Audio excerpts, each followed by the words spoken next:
안녕하세요, 구독자 여러분. 처음 올려보는 사연이라 글이 장황스럽더라도 이해해 주시길 바라며 바로 본론으로 시작을 해보겠습니다.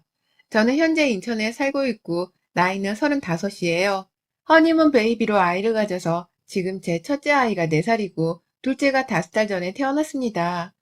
둘 다 아들인데 남편 어릴 적을 빼다 닮아서는 큰아이나 작은아이나 떼쓰고 우는 게 장난 아니에요. 그래서 출산하고서 두 아이 양육을 하며 한 달에 살이 10kg가 빠졌고요. 첫 아이만 키울 때보다도 살이 2kg가 더 빠져버렸어요. 그마저도 육아가 현재 진행형이라 고생을 계속 하고 있어서 살이 쭉쭉 빠지려고 하는 중이고 이런 저를 너무 안쓰러워하던 남편이 육아휴직을 먼저 권해줘서 지금은 휴직 중입니다. 임신하고 출산한 당시만 하더라도 휴직 얘기를 하도 안 하길래 돈 벌어오는 것에 부담스러워할까봐 휴직을 하지 않고 꾸준히 출근을 했습니다. 이제서라도 쉬어보는 게 어떻겠냐면서 상황 파악을 하고 저를 배려해주는 남편 덕분에 휴직을 할 용기가 생긴 것이었죠. 그래서 지금은 육아휴직계를 내고서 집에서 아이들만 케어하고 있는지라 3달이 좀 넘었고요. 남편이 그리 돈을 많이 벌어오는 사람이 아니었기 때문에 혹여나 혼자 외벌이를 하는 것에 부담스러워하지 않을까 싶었지만 저희 친정에서 남편한테 고기라도 자주 사 먹이라면서 육아휴직을 한 후 돈 3천만 원을 보내주신 덕분에 당장 금전적으로 쪼달리는 것은 없는 상태입니다. 남편도 친정에선 돈 3천만 원을 줬다고 하니 내심 마음의 짐이라도 덜어진 건지 무척 반가워했고 친정 부모님께 전화하고 저희 언니한테까지 전화를 해서는 감사하다고 마음 표현을 하더라고요. 이렇게 저는 휴직을 내고 육아만 하고 있지만 1년치 월급을 미리 꽁으로 받은 것 마냥 통장이 조금 더 두둑해졌고 그래서 남편을 향한 미안함이나 안쓰러운 마음을 딱히 가지지 않은 채 더 마음 편안히 아이들을 키웠어요. 어차피 제가 육아휴직을 냈으니까 이왕 이렇게 된 거 내 아이들을 곁에서 좀 더 열심히 보고 살 부대끼며 살자는 결심도 했고요. 그래서 첫 아이는 그 흔한 어린이집도 보내지를 않은 채 지금까지도 제가 옆에서 끼고 사는 중이에요. 아이도 더 이상 회사를 간다고 자신을 어린이집에 두고서 가버리지 않는 저를 무척이나 좋아라 하는 중이고요. 그렇게 딱 가족들끼리 각자 할 일에 최선을 다하면서 사랑으로 보듬고 사는 중이었습니다. 하지만 이런 저를 육아휴직을 쓰던 그 순간부터 쭉 무시하는 사람들이 있었습니다. 마치 쌍쌍바 한 세트를 보는 듯한 인상을 풍기는 저희 시어머니와 형님이 그 사람들이었죠. 제가 살이 주룩주룩 빠지다 못해 사람이 해골이 되어가는 듯이 보여지는 그 와중에 육아휴직을 내었던 것인데도 시어머니나 형님 눈에는 당신 아들 자식밖에 보이지를 않았던 것 같아요. 아들 혼자 돈을 벌어오게 하는 무책임한 며느리라면서 둘이 밖에서 함께 만나서는 저희 집으로 찾아오기도 했습니다. 남편이 없는 사이에 저를 설득시키겠다면서 일부러 남편이 출근하고 없는 평일 오전에 집을 무턱대고 찾아왔죠. 그러고는 육아휴직을 당장 취소하라는 말부터 꺼내며 내 남편 월급에 제 지난 월급까지 캐물어보며 한 달에 얼마를 벌고 있는지 그 돈이 육아휴직으로 인해서 얼마나 손해를 보게 되는 건지를 막 지들끼리 말라누며 주고받더라고요.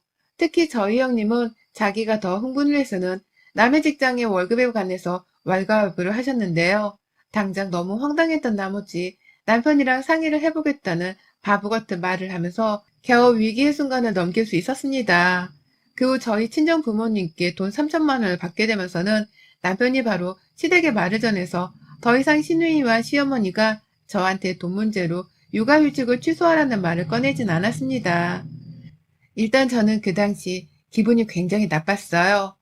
며느리 건강이 먼저가 아니라 혼자 돈 벌어 고생할 당신 아들부터 생겼다는 사실이 무척이나 섭섭했던 것이죠.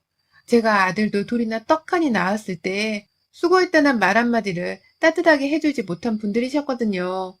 오히려 제 옆에서 아들 낳아 기쁘다며 울고 있는 자기 아들을 감싸면서 우리 애가 이렇게 감수성이 풍부한데 이제 아들까지 생긴 부모가 되었으니 오죽 행복하고 기쁠까. 라며 자기 아들을 보고서 장하고 대견하다며 마구 눈물을 쏟으셨어요. 그러니 애 낳고 아파서 드러누워있던 저도 황당했고 그런 제 옆에서 저를 간호하고 있던 저희 부모님과 언니도 엄청 황당해했죠. 배째서 출산한 사람한테 수고했다고 말하는 게 아니라 멀쩡히 옆에서 구경만 한 지 아들한테 대견하다 눈물을 쏟는 어처구니 없는 상황이었으니까요. 하지만 뭐 결론적으로는 그때 그 일 덕분에 저희 친정 부모님이 시집살이를 하지 않냐며 제 걱정을 엄청 해주기 시작하셨고, 그래서 결국 제가 육아휴직을 냈을 때 돈 3천만 원도 받을 수 있었어요. 겉으로는 남편 부담스러워 하지 말라고 돈을 보내주신 듯 했지만 사실은 시댁에 흠잡히지 말고 육아휴직을 쓰고서도 먹고 싶은 거 마음대로 사 먹으면 푹 쉬라고 친정 부모님이 배려를 해주신 것이었거든요. 딸내미 걱정을 시켜드리게 해서 친정 부모님께 죄송하긴 했으나 그나마 경제적으로 여유가 있고 딸내미한테 돈 3천만 원 정도는 거뜬히 줄 수 있는 친정 부모님의 마음을 더 확고히 만든 게 우리 시어머니 덕분이라는 생각에 고맙기도 했습니다. 그리고 또 한편으로는 그렇게 평생 며느리를 인색하게 대하다가 나이가 더 드시면 꼭 후회하게 만들어주겠다는 생각으로 버텼어요. 깡으로 버틴 것이었죠. 그러던 한 달 전 남편이 갑자기 그러더라고요. 추석날쯤에 자기가 출장을 가게 될지도 모른다고 말이죠.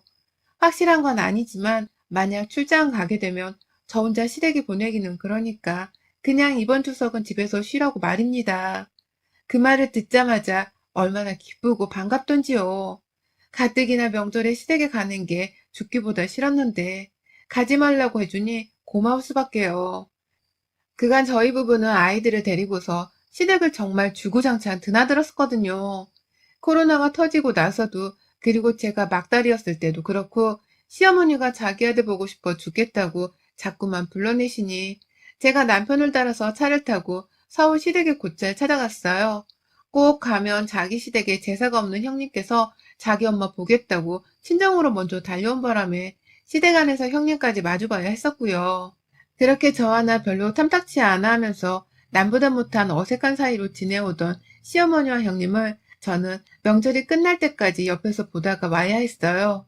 몸이 불편한 건 둘째치고 마음도 너무 불편해서 늘 시댁에 가는 길이 고역이었지만 남편과 결혼 생활을 하고 있는 이상 나의 숙명처럼 여겨야 할 일이라고 생각을 했습니다.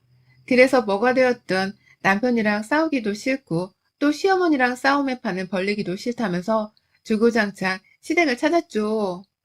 코로나가 터졌을 때에도 그건 며느리들이 시댁에 가기 싫어서 맘카페 이런 곳에서 분란을 만들려고 일부러 지어낸 소리야. 라고 하면서 코로나가 아무렇지 않은 감기에 불과하니 그냥 겁먹지 말고 시댁에 오란 소리도 했습니다. 자기도 한 집안의 며느리인데 우리 형님은 이딴 소리를 제게 잘도 하시더라고요.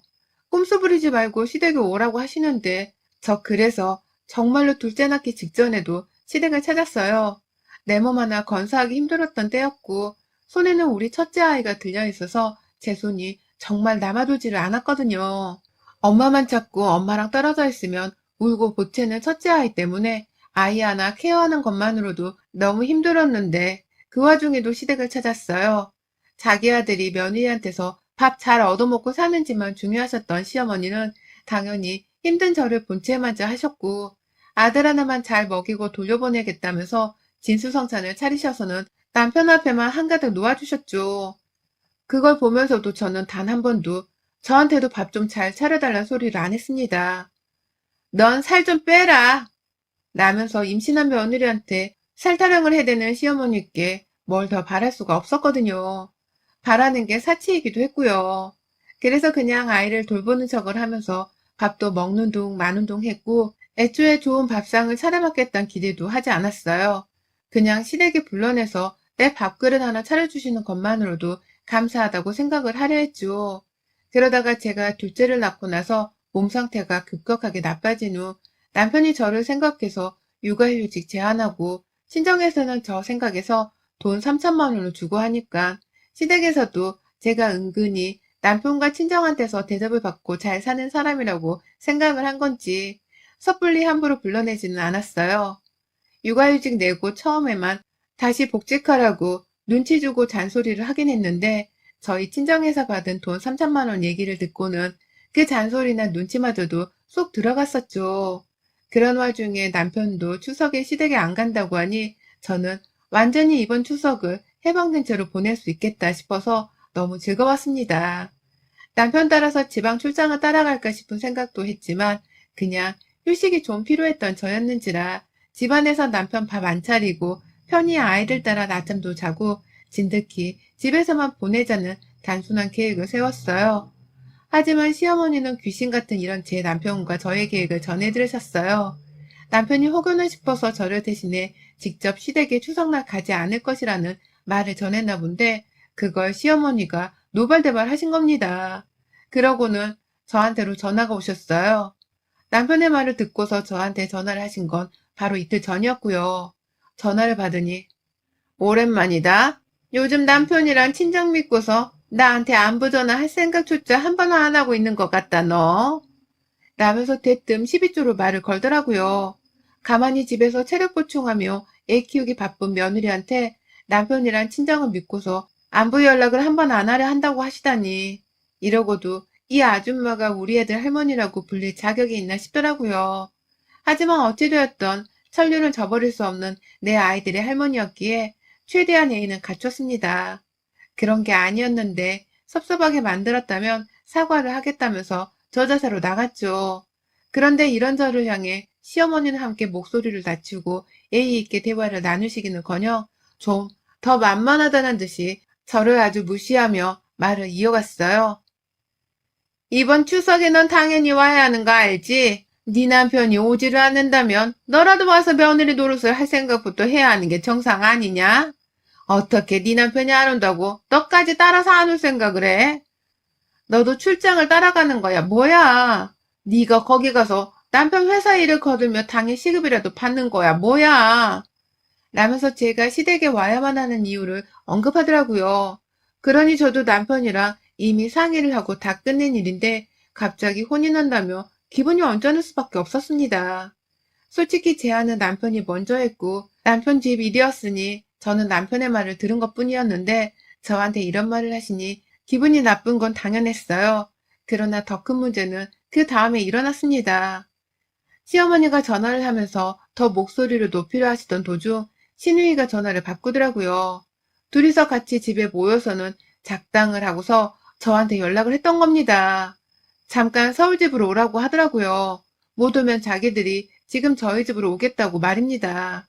집에 있는 거 뻔히 하는데 못 간다고 핑계를 댈 것도 없었고 아이들 핑계를 대려고 하니 자기들이 우리 집에 오겠다고 무작정 나오니 제가 차마 거절을 할 수 없었어요.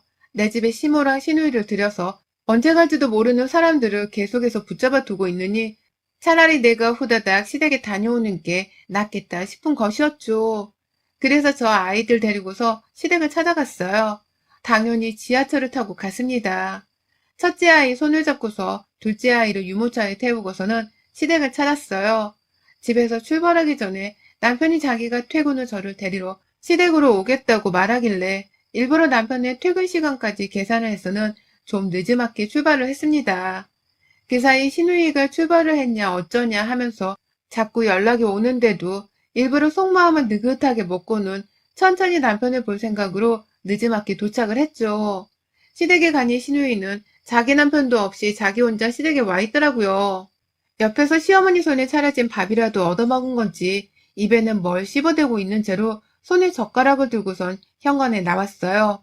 아주 형식적으로 저희 애들을 반겨주긴 하셨는데 표정에는 썩소가 가득이었습니다.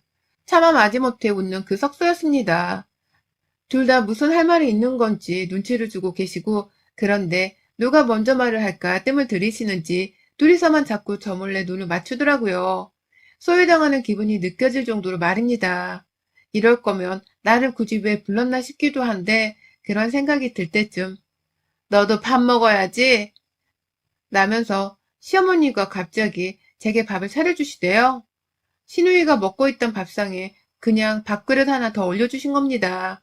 얼떨결에 제 첫째 아이까지 데리고서는 식탁 앞에 앉았고 수저는 제가 직접 꺼내선 밥을 먹었어요. 그러니 옆에 시누이도 도로 밥을 먹겠다고 따라 앉았고 시어머니도 남는 의자 위에 밥을 먹겠다고 또 따라 앉으셨죠. 그리고는 불과 20분도 지나지 않아 저는 밥을 먹다 그 밥상머리에서 뛰쳐나오고야 말았습니다. 밥을 먹고 있는데 옆에서 뱉어내는 시누이와 시어머니의 대화 때문이었어요. 도저히 옆에서 이가 보채는지라 저 혼자 꾸역꾸역 밥을 먹을 수가 없었어요. 한 입 먹다가 아이를 돌보고 또 한 입 먹다가 둘째 아이를 돌보느라 혼자 몸이 10개라도 모자라는데 시누이랑 시어머니는 기껏 저를 불러놓고서는 애들을 한번 돌봐주질 않더라고요. 거의 10분 동안 슬슬 짜증이 나려고 하는 상황이 계속해서 반복이 되어가면서 저도 슬슬 내가 왜 여기에 와서 이 꼴을 당하고 있나 싶어서 열이 뻗치려고 했는데요. 그 순간 신우이가 먼저 저를 빤히 쳐다보다 말고 기분 거슬리게 말을 걸더라고요. 넌 진짜 이러고 살아도 불행하지 않니? 네 친정이 없었으면 넌 진짜 어쩔 뻔했어? 우리가 너 돈 3천만 원 그거 안 받았으면 무조건 너 회사로 복귀시키려고 했던 거 알지? 라면서 말이죠. 지나간 일들을 다시 끄집어내면서 제 친정에서 금전적으로 도움을 주지 않았었다면 저를 다시 회사로 나가게 해버리고 말았을 거라면서 신우이는 혼자 신이 나선 그 얘기를 멋스럽게 하더라고요. 마치 연약한 하구 친구 하나를 무시하며 욕보이는 것처럼 말입니다. 그래서 제가 말씀드렸죠. 친정에서 도와주지 않았더라도 제 건강이 먼저였어요. 저희 남편이 쉬라고 먼저 말을 꺼내준 것만으로도 저는 무조건 쉬었을 거예요. 그래야 애들도 키우고 건강히 오래 애들 보고 살죠. 라며 말이죠. 그러자 신우가 제 얘기를 빤히 듣다 말고 그럼 이제 다 쉰 거지? 그동안 쉴 만큼 쉰 거 맞지? 라고 말을 하더라고요. 그동안 애 출산하고 몸조리하면서 겨우 반년조차 지나질 않은 상황이었는데 저보고 쉴 만큼 쉬지 않았냐며 당연스레 물어보곤 대답을 기다리는 신우의 표정이 정말 얄미워 죽는 줄 알았습니다. 어쩜 저렇게 새침하고 재수없게 말하나 싶어서 말이죠. 너무 황당한 그 말에 뭐라 대답을 해야 할지 몰라서 신우이를 치근하게 바라보니 옆에서 시어머니가 왜 꿀먹은 벙어리 마냥 말을 못해? 쉴 만큼 쉬어서 말을 못하는 거야? 라면서 크크대며 웃대요. 저는 기분이 나빠 썩어가고 있는데 시어머니를 따라서 시누이까지 그 말이 웃기다면서 저를 보다가 서로를 쳐다보며 엄청 비웃었습니다.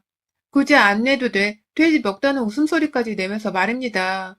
그리고는 글쎄 웃는 자신들을 따라서 막 웃는 제 첫째 아이를 보더니만 야, 너도 웃기지? 너네 엄마가 쉴 만큼 다 쉬어서 할 말이 없나 보다. 근데 저 표정이 왜 저렇게 바보 같니? 머저리도 아니고. 걱정 마. 쉴 만큼 쉬었으니 이번 추석엔 일할 만큼 일하게 될 거야.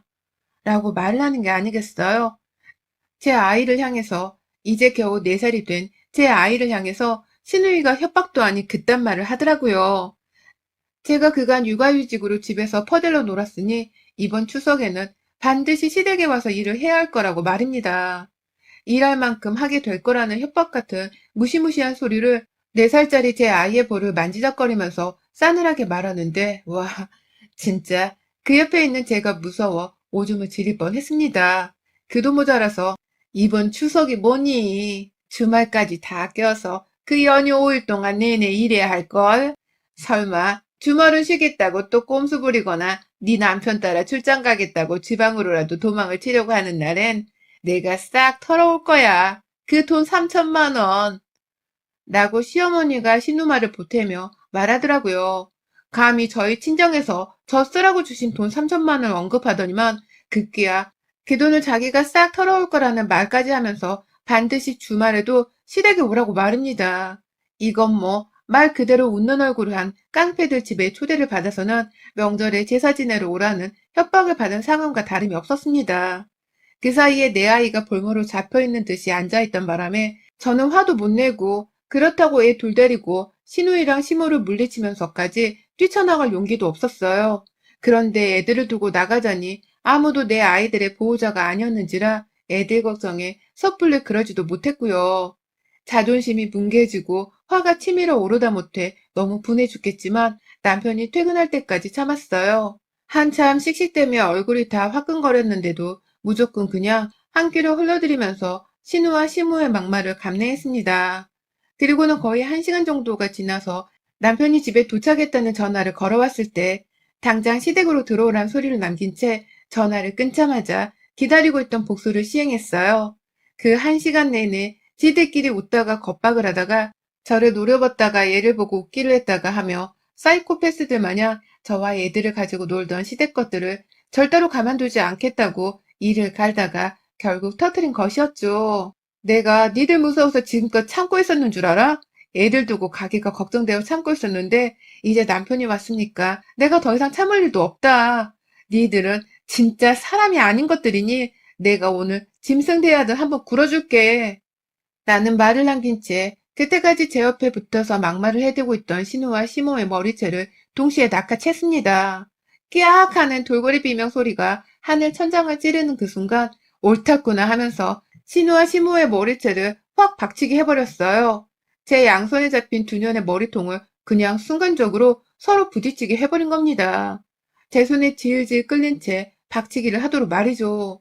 뜸도 주지 않은 채 바로 머리를 박아버리니 둘 다 서로 나가떨어지면서 아프다고 곡소리를 내고 충격의 말을 잇지 못하더라고요.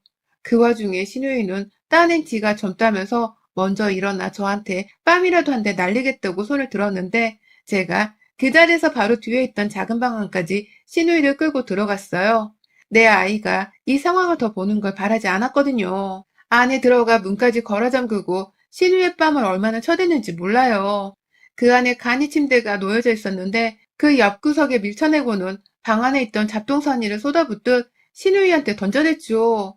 그러니 신우이도 몇 번 발악을 하며 소리를 치다가 결국 입을 다물고는 자기 방어를 하는 쪽으로 결심을 했고 아무 소리도 없이 머리를 손으로 가린 채 쪼그려서는 움츠리더라고요. 한참 그러고 신우이를 상대하다가 밖을 나갔어요. 나가보니 글쎄 현관 앞에 남편이 애를 안고 서 있더라고요. 옆에서 시어머니는 저를 어떻게 또 고자질한다면서 남편 앞에서 아이고 하는 곡소리를 내며 주저앉아 계시는데 제가 진짜 이런 말을 안 하려고 했지만 시어머니 옆에 가서 두 눈을 보며 말씀드렸어요.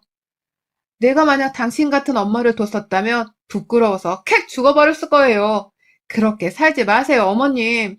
며느리 괴롭히고 살다가 지옥 가면 제가 어머님 돌아가시고 나서 제사를 지내도 무의미하지 않겠어요? 라고 말이죠. 그러자 순간 어머님 눈동자가 흔들리는데 자기도 퍽 아차 싶었나 보더라고요. 결국 자신이 나이 들어 죽으면 제사를 지낼 사람은 지 딸이 아니라 저인데 이러다가 조상 취급은커녕 지옥불에 떨어진 악귀 취급이라도 당하게 되는 건 아닌가 싶었던 것 같아요. 그 순간 자기 아들을 불쌍한 척하며 한 번 봤다가 저를 슬쩍 쳐다보는데 저는 시어머니께 다시 한번 말씀드렸네요. 추석에 무슨 말씀을 더 하셔도 절대로 안 옵니다. 내 친정에서 받은 돈 3천만 원을 뺏어가겠다는 말씀을 아무리 더 하셔도 절대 안 와요. 라고 하고는 그냥 나와버렸어요. 애들도 그냥 남편한테 알아서 챙기고 나오라는 식으로 손도 대지 않고 나왔어요. 그러니 남편도 제 말을 듣고서는 시어머니께 그런 말을 했어? 미쳤어? 라며 화를 한참 내다가 애들을 챙기고는 저를 따라 나오더라고요. 밖에서 만난 남편 앞에서는 괜히 화가 풀리지 않아 결국 집까지 가는 길에 한마디도 하지를 않았고 집 안은 안방에 들어가고 나서야 남편 옆에 누워 꺼이꺼이 울었습니다. 내가 왜 이런 취급을 니들 가족들한테 받고 살아야 하냐면서 말이죠. 내 친정 돈도 우습게 여기고 지들 돈인 마냥 뺏겠다는 소리를 아무렇지 않게 하는 게 정상이냐면서 있었던 일에 대해 차근차근 설명을 하니 남편도 차마 자세한 얘기까진 처음 들은 건지 계속해서 놀라더라고요. 원래 말을 함부로 하는 타입들이긴 했는데 그런 식으로 말을 할 줄은 몰랐다면서 말입니다. 결국 저는 저 따라서 놀라고 충격을 받은 남편의 완벽한 보호를 받게 되었어요. 남편은 그날 저녁 바로 시댁에 전화를 돌려서는 아주 쌍욕을 퍼부으며 가족 간의 예의를 지키라 소리치며 가르쳐든 바람에 시어머니랑 시누이도 꼼짝없이 저한테 전화를 바꿔서는 사과의 뜻을 전했고요. 시모는 결국 추석에 안 와도 된다는 소리를 자기 입으로 먼저 뱉어내더라고요. 속으로는 그 순간 얼마나 열뻗져 하셨을지 감히 상상이 되었는데 그래도 뭐 사람이 원래 뿌리는 대로 거두는 거니 꼴 좋다고 생각을 했습니다. 좀 쓴소리를 듣고 감정이 상하긴 했으나 제 손으로 도년 박치기를 시킨 것도 모자라 시어머니 앞에서 지 딸내미 머리끄댕이를 열어잡아 당겼으니 제 딴의 복수는 충분히 한 것 같아요. 남편의 도움으로 사과도 완전히 받아냈기에 속도 시원하고요. 다만 앞으로도 계속해서 뒤끝이 장렬하다는 걸 보여주며 쉽사리 시어머니나 시누이의 연락을 받지도 않고 보지도 않으려고 해요. 몇 년이고 이 일을 곱씹으면서 시댁에 안 갈 구실을 좀 마련해 보려고요. 제 시댁에 안 가면 더 힘들고 바빠질 건 우리 시어머니랑 시누이일 테니 어디 한번 저의 존재감이 얼마나 큰지에 대해서 진심으로 느껴보기를 바랍니다. 그런 의미에서 이번 추석도 전 정말 안 갑니다. 여러분의 생각은 댓글로 남겨주세요. 오늘도 시청해 주셔서 정말 감사합니다.